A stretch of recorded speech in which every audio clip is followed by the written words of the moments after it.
दोस्तों, क्या आपने कभी सुना है कि पेट भरकर सांस लेने से किसी का जीवन जादू की तरह बदल सकता है? जी हां दोस्तों, यह बिल्कुल सत्य है। लेकिन आपको ऐसे ही यकीन नहीं करना है। इस वीडियो को देखने और सुनने के बाद आपको खुद लगेगा, यार सच में ये तो हो सकता है। काफी सारे लोगों को ये बातें शायद मजाक या फालतू लगे, लेकिन आज जो भी इस वीडियो को देखकर इस विधि को अपना लेंगे, वो सब ध्यान और मेडिटेशन को बहुत अच्छे से जानने और समझने लगेंगे। बस वीडियो को अंत तक देखना है, क्योंकि आज की वीडियो में मैंने आपको बहुत सारी गुप्त विधियां बताई हैं, जो शायद आपको कोई नहीं बताएगा। तो चलिए वीडियो शुरू करते हैं। दोस्तों, श्वास को नियंत्रण करने का अभ्यास है पेट भरकर सांस लेना। एक प्रकार से गहरी सांस लेने की विधि को कहते हैं, जिसका नियमित अभ्यास आपके जीवन में कई सकारात्मक परिवर्तन ला सकता है। अगर आप इस अभ्यास को रोजाना 10 से 15 मिनट तक नियमित करने की कोशिश करें, तो आपको इसके चमत्कारिक लाभ महसूस होने लगेंगे। साथ ही अगर आप गहरी और लाभी सांस लेने का यह अभ्यास हमारे द्वारा बताए गए सरल तरीके से कर लेते हैं, तो आपको इसके प्रभाव बहुत ही जल्दी और अच्छे देखने को मिलेंगे। यह आपके शारीरिक, मानसिक और भावनात्मक स्वास्थ्य में भी सुधार करने में लाभदायक होता है, जिससे आपका जीवन जादू की तरह बदलने लगता है। इस विधि को अच्छे से समझने के लिए हमारे साथ इस वीडियो को अंत तक देखते रहें। दोस्तों, जब हम सांस लेते हैं तो वायु प्रत्यक्ष रूप से हमें 4-5 स्थान पर ही महसूस होती है: कंठ, हृदय, फेफड़े, पेट और मस्तिष्क। मस्तिष्क में जाने वाली वायु का हमें पता ही नहीं चल पाता है, जबकि कान और आंख में गई हुई वायु का भी कभी-कभी ही पता चलता है। स्वतंत्रता से भीतर गई वायु अनेकों प्रकार से विभाजित हो जाती है, जो अलग अलग क्षेत्र में जाकर अपना अपना कार्य करके पुनः भिन्न रूप में बाहर निकल आती है। यह सब इतनी जल्दी होता है कि हमें इसका पता ही नहीं चल पाता कि ऑक्सीजन भीतर गई और कार्बन डाइऑक्साइड बाहर निकल आई। लेकिन भीतर वो क्या क्या सही या गलत करके आ जाती है, क्या इसका कभी पता चल पाता है? बहुत ही गहरी बातें हैं, बहुत ही ध्यान से सुने।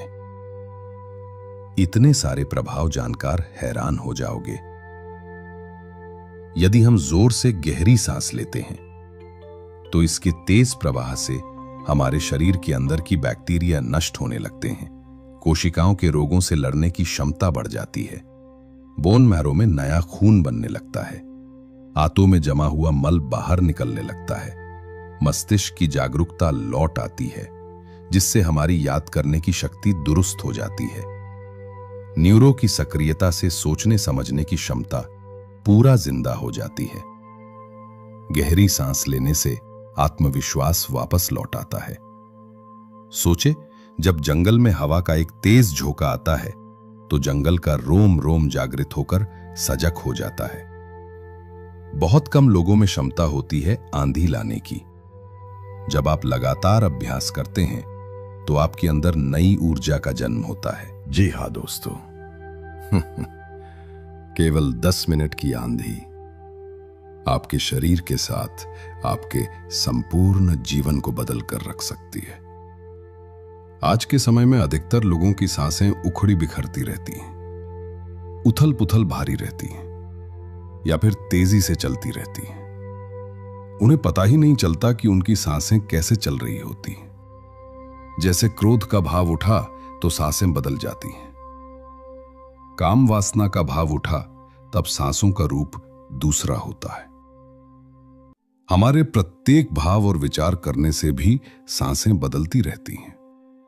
लेकिन क्या आपको पता है कि हमारे खान पान, रहन सहन से भी इन सांसों पर गहरा प्रभाव पड़ता है? असल में हमारी सांसों का हमारे मन की स्थिति और हमारी शारीरिक अवस्था से सीधा संबंध होता है। असल में पूरा योग विज्ञान ही सांसों को सही तरीके से लेने में टिका हुआ है।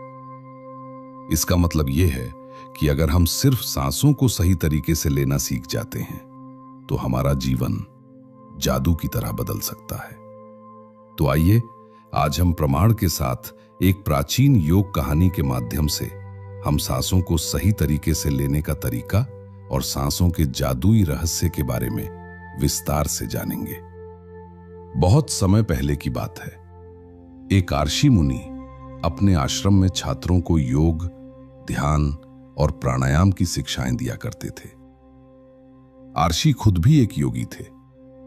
उन्होंने अपने कई वर्ष हिमालय की गुफाओं में साधना करते हुए बिताए थे, जहां उन्होंने बहुत से सूक्ष्म मानवीय आयाम को गहराई से समझा और अब वो अपने इसी अनुभव और ज्ञान को शिष्यों के माध्यम से सभी में पहुंचाना चाहते थे। एक दिन रात्रि भोजन के समय उनके आश्रम का सबसे बुद्धिमान और होनहार छात्र उनके पास आता है। छात्र के चेहरे को देखकर गुरु समझ गए कि उसके मन में कुछ प्रश्न उठ रहे हैं। गुरु के नजदीक आते ही छात्र ने उन्हें प्रणाम किया और कहा, गुरुदेव, मैं आपसे कुछ प्रश्न पूछना चाहता हूं। मुझे मालूम है ये तो तुम्हारे चेहरे को देखकर ही समझ गया था। पूछो, क्या प्रश्न पूछना चाहते हो? छात्र ने कहा, गुरुजी, आप अक्सर कहते हैं कि योग, ध्यान और प्राणायाम का मूल आधार हमारी सांसें ही है और अपनी सांसों पर नियंत्रण पाते ही हम अपने मन और विचारों पर नियंत्रण लेते हैं। तो आज मैं आपसे सांसों के रहस्य और उसके योग्य विज्ञान के बारे में विस्तार से जानना चाहता हूं। गुरुजी ने एक हल्की मुस्कान दी और फिर कहना शुरू किया, जैसा हमारा मन होता है, हमारे सांसों की गति भी वैसे ही होती है, या फिर जैसी हमारी सांसें होंगी वैसी ही हमारी मनोदशा हो जाएगी। यानी हमारी सांसों से सब कुछ जुड़ा हुआ है। जो हमारे भीतर घटता है वो भी, और जो हमारे बाहर घटता वो भी। हमारे जीवन में घटने वाली हर एक घटना हमारी सांसों से गहरा संबंध रखती है। मतलब कि हम अपनी सांसों की गति पर नियंत्रण करके अपने मन और विचारों पर नियंत्रण कर सकते हैं। अगर तुम किसी सच्चे योगी या साधक को ध्यान से देखो तो तुम्हें उसके चेहरे पर एक गजब का ठहराव, या बोल सकते हैं अद्भुत चमक दिखेगा। एक सच्चा योगी बुरी से बुरी परिस्थिति में भी खुद को स्थिर और शांत रख सकता है। एक योगी अपनी भावनाओं को नहीं दबाता, बल्कि वो अपनी सांसों पर नियंत्रण हासिल करता है। और जो साधक अपनी सांसों को नियंत्रित कर लेता है वो अपने मन पर भी नियंत्रण कर लेता है। और जिस व्यक्ति का मन उसके नियंत्रण में होता है उसके पास उसकी सभी समस्याओं का समाधान होता है।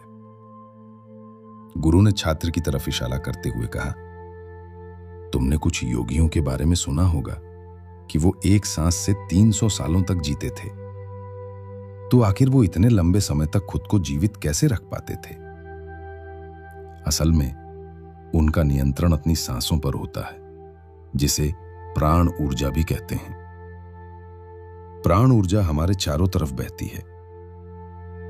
इसे कितनी मात्रा में लेना है और छोड़ना है ये एक योगी अच्छी तरह से जानता है, और वो इस काम पर बहुत हद तक महारत हासिल कर लेता है। इसीलिए वो इस प्राण ऊर्जा का उपयोग अपनी जरूरत के हिसाब से कर सकता है और खुद को दीर्घायु बना सकता है। अगर तुम अपने शरीर को स्वस्थ रखना चाहते हो, सामान्य से अधिक क्षमता चाहते हो, तेज बुद्धि चाहते हो, तो तुम्हें अपनी सांसों को समझना होगा, उन्हें नियंत्रित करना होगा। और उन्हें नियंत्रित करते ही तुम्हारे जीवन में सब कुछ व्यवस्थित हो जाएगा। असल में डर, चिंता और परेशानी जैसी कोई चीज नहीं होती। ये तो सिर्फ हमारे मन और भावनाओं की उपज है, और हमारी भावनाओं को केवल एक ही चीज नियंत्रित कर सकती है, और वो है हमारी सांसें। हमारे अंदर का क्रोध, चिंता, जलन, खुशी, अहंकार, बदला लेने की भावना, ये सब कुछ हमारी सांसों के हिसाब से चलता है। अगर हमारी सांसों पर हमारा नियंत्रण है तो ये सभी विकार भी हमारे नियंत्रण में हो जाते हैं। अगर तुमने कभी किसी बच्चे को सोते हुए देखा हो तो तुमने अनुभव किया होगा कि जब वो बच्चा सांस अंदर लेता है तो उसका पेट फूलता है और जब सांस छोड़ता है तो पेट पिचक जाता है। यानी कि एक बच्चा अपने पेट यानी नाभि से सांस लेता है, जो कि सांस लेने का सबसे प्रकृति और सही तरीका है। अपने इस गहरी और लंबी सांस की वजह से बच्चे उत्साहित और हल्का रहता है। उसका शरीर ज्यादा प्राकृतिक तरीके से काम करता है। तुमने देखा होगा, बच्चा अपने मन में किसी भी बात को ज्यादा लंबे समय तक नहीं रखता और ना ही वो किसी से ज्यादा लंबे समय तक गुस्सा रह सकता है। अगर उसे किसी गलती पर डांट या मार भी दिया जाए तो वो कुछ समय बाद उसे भी भूलकर अपने खेल में मगन हो जाता है। बच्चा खुश इसलिए हो पाता है क्योंकि उसकी सांसें प्राकृतिक रूप से चलती हैं, यानी नाभि से। बच्चे के शरीर को विकास चाहिए। विकास की ज्यादा ऊर्जा और ज्यादा ऊर्जा के लिए ज्यादा लंबी सांसें। इसीलिए प्रकृति ने उसे ज्यादा लंबी सांसें दी हैं। हालांकि ये लंबी सांसें हर मनुष्य को दी गई हैं, लेकिन इंसान ने अपने जीवन में कुछ प्राकृतिक परिवर्तन कर अपनी सांसों को छोटा कर लिया है। वो पेट के बजाय अपने नाक और मुंह से सांसों को लेता है। हम जितनी छोटी सांसें लेंगे उतनी ही हमारी आयु कम होगी और चिंता परेशानियों से भरी रहेगी हमारी सांसें। जितनी लंबी और गहरी होंगी हमारी आयु उतनी ही लंबी और खुश रहेंगी। गुरु ने आगे कहा, एक व्यक्ति 1 मिनट में 14 से 15 बार सांस लेता है। दोस्तों, सांस का सीधा संबंध हमारी मन की स्थिति और हमारे शारीरिक वाइब्रेशन से होता है। अगर 1 मिनट में ली जाने वाली सांसों की संख्या 11 से नीचे आ जाए तो हम अपने आसपास होने वाले कई वाइब्रेशन को समझना शुरू कर देंगे, यानी जानवरों की आवाज हमें स्पष्ट सुनाई देने लगेगी। आपने सुना होगा कि शेर और बाघ जैसे खूंखार जानवर भी कुछ योगियों के सामने आते ही पालतू बिल्ली की तरह व्यवहार करने लगते हैं। ऐसा इसलिए हो पाता है क्योंकि उन योगियों ने अपनी सांसों को नियंत्रण में किया होता है।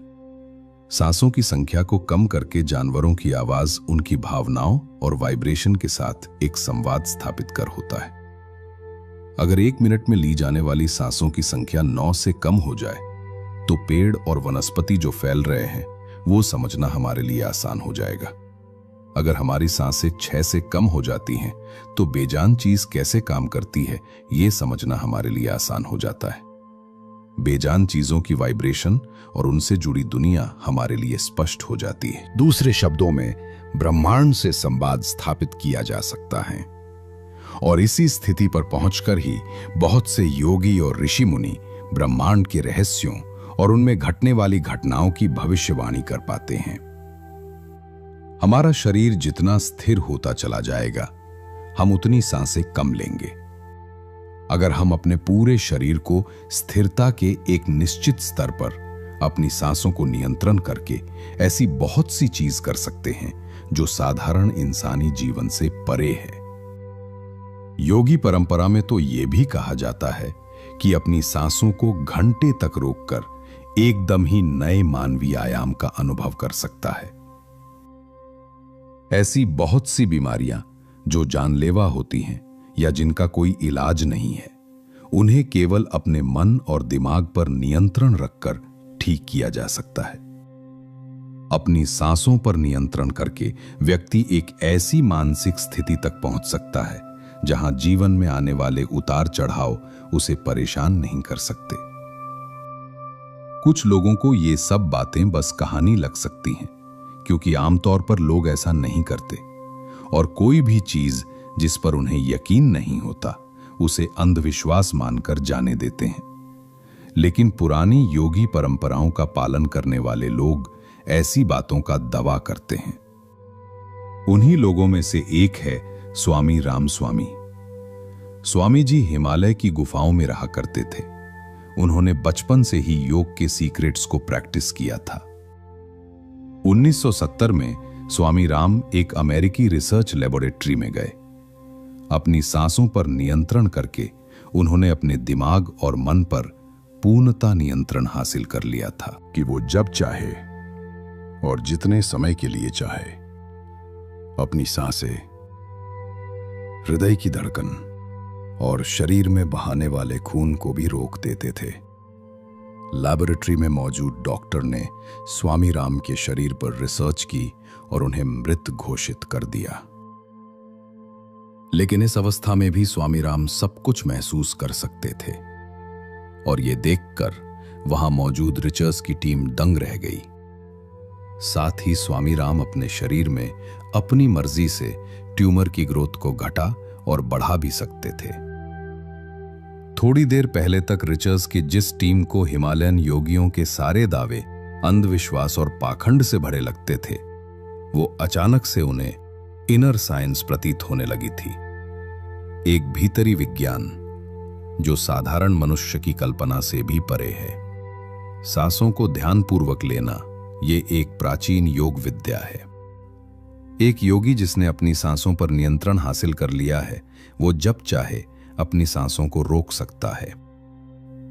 स्वामी राम के अनुसार अगर आप अपनी सांसों को समझ गए तो आपके शरीर में होने वाली वो बीमारियां जिनका इलाज आज मेडिकल साइंस के पास नहीं है, सांसों के माध्यम से ठीक किया जा सकता है। श्वास के गुण रहस्यों को समझने के बाद में स्वामी रामानी अपने कुछ साथियों के साथ मिलकर एक किताब भी लिखी है जिसका नाम है साइंस ऑफ ब्रेथ। साइंटिफिक दोनों त्रिकोण से सांस की विज्ञान को समझने का प्रयास किया गया है। गुरु ने आगे कहा, जब सांसें विचलित होती हैं तो मन भी अस्थिर हो जाता है, लेकिन जब सांसें शांत होती हैं तो मन भी स्थिर हो जाता है और योगी दीर्घायु हो जाता है। इसीलिए हमें अपने स्वास्थ्य पर नियंत्रण करना सीखना चाहिए। गुरु ने शिष्य की आंखों में देखते हुए कहा, तुम्हें क्या लगता है कि क्या तुम जितनी लंबी सांस अंदर लेते हो उतनी लंबी सांस बाहर भी निकलते हो या नहीं? सामान्य स्थिति में हम जो सांसें अंदर लेते हैं उसकी लंबाई 10 अंगुल होती है और बाहर निकलते समय इसी सांस की लंबाई 12 अंगुल हो जाती है। यहां 1 अंगुल का मतलब 1 उंगली मोटाई से है। हमारी रोजाना की जिंदगी में कुछ काम ऐसे होते हैं जिन्हें करते समय जितनी लंबी सांस अंदर जाती है उससे कई गुना ज्यादा लंबी सांस बाहर निकल जाती है। भोजन करते समय बाहर निकलने वाली सांस की लंबाई 16 से 17 अंगुल होती है। तेज चलते समय इनकी लंबाई 22 से 24 अंगुल हो जाती है। दौड़ते समय निकलने वाली सांसों की लंबाई 45 से 50 अंगुल तक पहुंच जाती है। काम वासना के समय 50 से 60 अंगुल। सोते समय नींद में बाहर निकलने वाली सांसों की लंबाई शास्त्रों में कम और क्रोध पर नियंत्रण रखने की बात की गई है। जब योगी से उसकी लंबी उम्र का राज पूछा गया तो उसने 2 ही चीज बताई। पहला, नाभि तक भरकर पूरी सांस लो और दूसरा, रीढ़ की हड्डी को हमेशा सीधा रखें। साधारण सी लगने वाली ये दोनों बातें योग और प्राणायाम की दृष्टि से बहुत महत्वपूर्ण है। असल में शरीर के अंदर जाने वाली सांस की लंबाई कम और बाहर निकलने वाली सांस की लंबाई ज्यादा होती है। यदि किसी तरीके से बाहर निकलने वाली प्राण वायु की लंबाई को कम कर दी जाए तो लंबी उम्र को प्राप्त किया जा सकता है।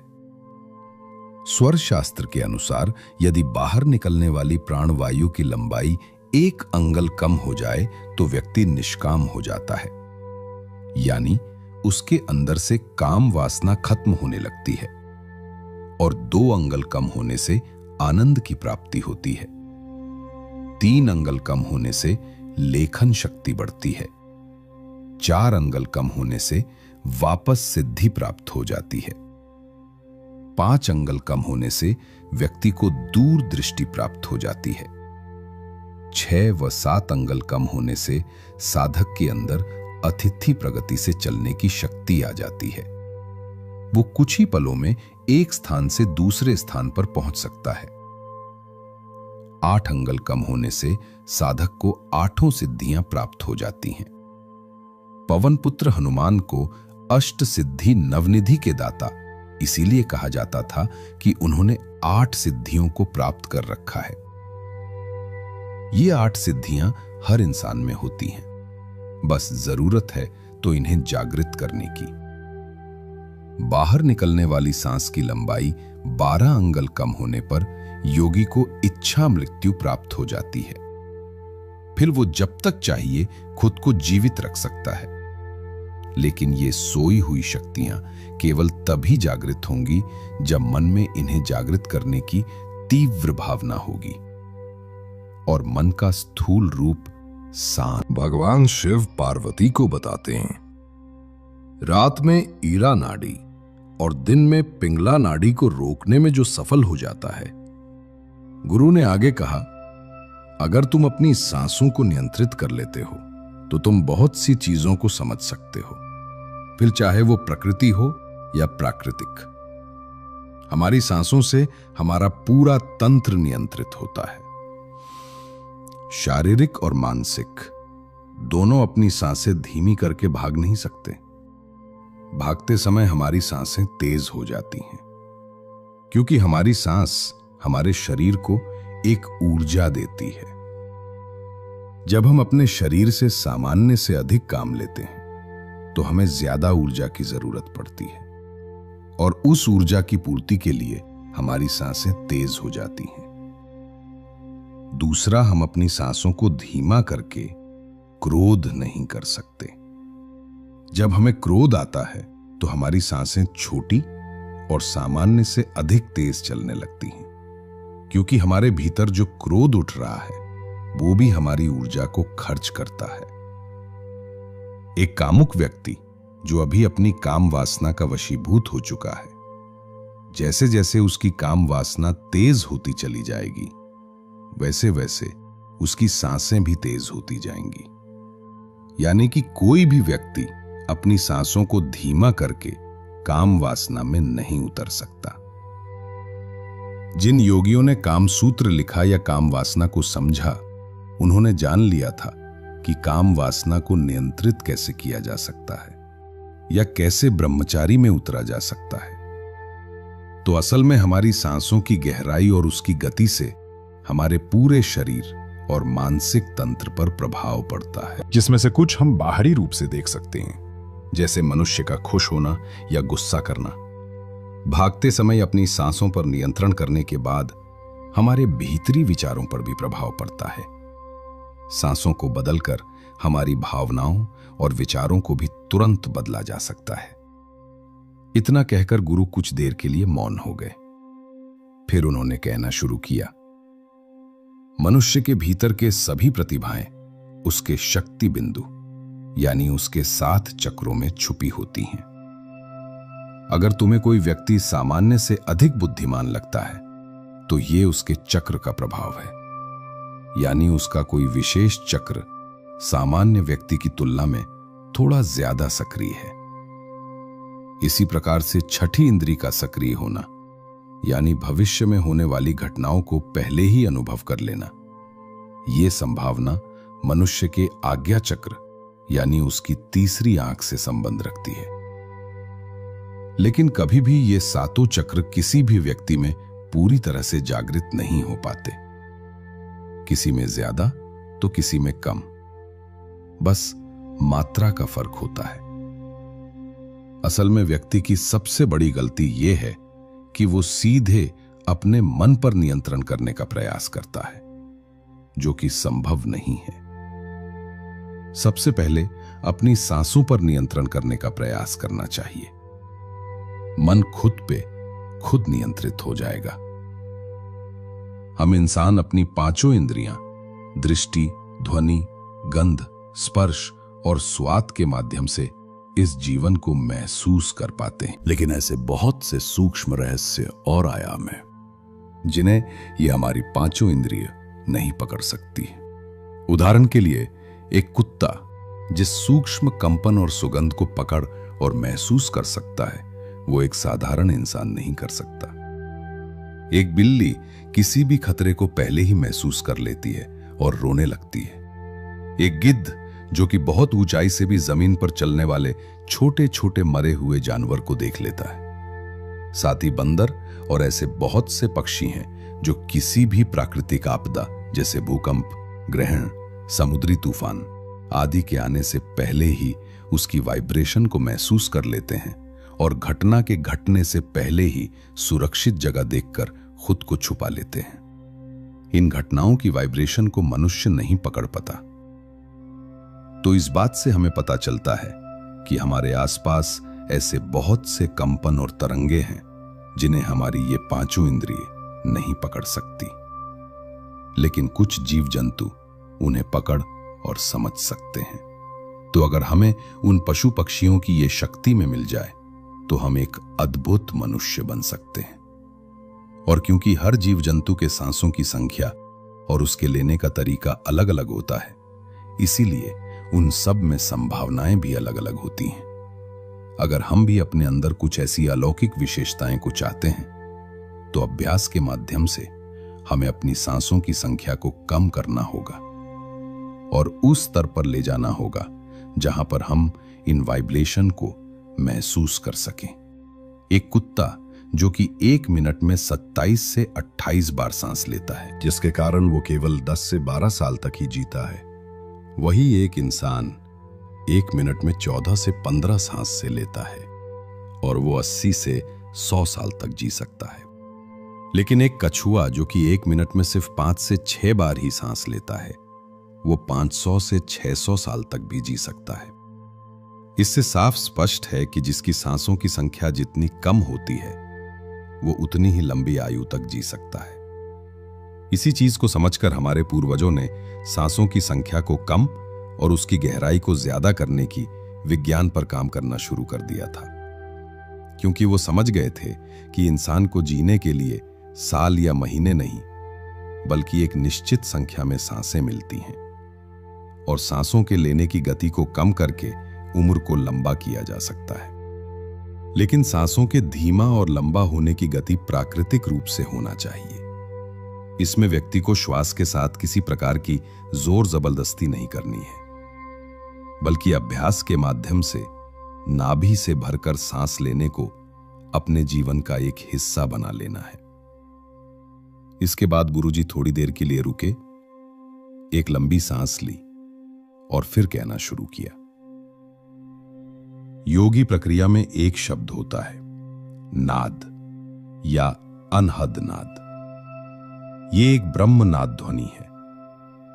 ये ध्वनि किसी साधारण मनुष्य को सुनाई नहीं दे सकती, क्योंकि ये ध्वनि नहीं है जो किसी टकराव से पैदा होती है। ध्वनि का सीधा सा विज्ञान है। जहां टकराव या घर्षण होगा वही कंपन या वाइब्रेशन भी कह सकते हैं, और जहां कंपन होगा वही ध्वनि उत्पन्न होगी। और टकराव से पैदा हुई इस ध्वनि को हमारी इंद्रिय यानी हमारे कान सुन सकते हैं। परंतु हमारे शरीर के भीतर कुछ सूक्ष्म इंद्रियां भी निवास करती हैं, जो अक्सर निष्क्रिय और शांत रहना पसंद करती हैं। लेकिन अगर हम इनको सक्रिय कर लेते हैं तो वो नाद की ध्वनि को सनने सकती है। नाद एक ऐसी ब्रह्मांड ध्वनि है जो किसी घर्षण या टकराव से पैदा नहीं होती। ये ध्वनि बाहर भी है और हमारी भीतर भी। लेकिन जो व्यक्ति मानसिक अवस्था के स्तर तक नहीं पहुंचा, उसके लिए यह ध्वनि केवल एक कल्पना मात्रा हो सकती है। लेकिन अगर तुम चाहो तो सही अभ्यास के माध्यम से इसे सुन सकते हो, शिष्य ने कहा। लेकिन गुरुदेव, वो अभ्यास क्या है? गुरु ने कहा, सबसे पहले तो तुम्हें रोज कुछ समय एकांत में बैठकर अपनी सांसों पर ध्यान देना है। देखो कि तुम्हारी सांसें नाक से आ रही हैं या पेट से। अगर सांस नाक से आ रही है तो सांस को पेट से लेने का प्रयास करो। यानी जब तुम सांस अंदर लो तो पेट फूला होना चाहिए, और जब सांस छोड़ो तो पेट अंदर की ओर पिचका होना चाहिए। धीरे धीरे समय के साथ तुम्हारी सांस का केंद्र तुम्हारी नाभि से होता हुआ उसके नीचे चला जाएगा। यानी अब तुम्हारी सांसें तुम्हारे नाभि के नीचे से आ रही होंगी। लेकिन जिस दिन तुम्हारी सांसें प्राकृतिक रूप से बिना ध्यान किए, बिना तुम्हारे प्रयास से नाभि के नीचे से चलने लगेगी, उसी पल से तुम नाद की ध्वनि को सुनने में सक्षम हो जाओगे। लेकिन याद रहे, इस स्थिति को प्राप्त करना इतना भी आसान नहीं है। इसके लिए बहुत अभ्यास की जरूरत पड़ती है दोस्तों। चिंता, डर, तनाव वो अपनी आदत के कारण जब हम हल्की और छोटी सांसें लेते हैं तो हवा केवल हमारे ऊपरी फेफड़े तक ही पहुंचकर सीमित रह जाती है, जिससे हमारे शरीर तक कम ऑक्सीजन पहुंचती है और कार्बन डाइऑक्साइड इकट्ठा होना शुरू हो जाती है। शरीर का माध्यम अम्लीय हो जाता है, जिससे हमारी रोग प्रतिरोधक क्षमता कम हो जाती है, हमारी नजर कमजोर पड़ने लगती है, हमारी बौद्धिक और शारीरिक क्षमताएं भी कमजोर पड़ने लगती हैं और हमारा शरीर धीरे धीरे बीमारी की ओर जाने लगता है। लेकिन जब हम गहरी और लंबी सांस लेने का अभ्यास करते हैं तो इससे हमारे फेफड़े के निचले हिस्से पर भी ज्यादा हवा पहुंचती है और न केवल हमारे शरीर को ज्यादा ऑक्सीजन मिलती है, बल्कि हमारे निचले फेफड़े में जमा गंदगी भी बाहर निकलने लगती है। हमारे शरीर में कुछ ऐसी गंदगी जमा हो जाती है जिसे मलमूत्र के माध्यम से नहीं, सिर्फ हवा के द्वारा ही शरीर से बाहर निकाला जा सकता है। साथ ही गहरी सांस लेने से हमारा डर, चिंता, मानसिक तनाव भी कम हो जाता है और हम खुश रहने लगते हैं। गहरी सांस लेने के इतने सारे मानसिक और शारीरिक फायदे हैं कि अगर उन पर बोलना शुरू करते हैं तो ये वीडियो और भी लंबी हो जाएगी। इसीलिए इस बारे में किसी और वीडियो में बात करेंगे।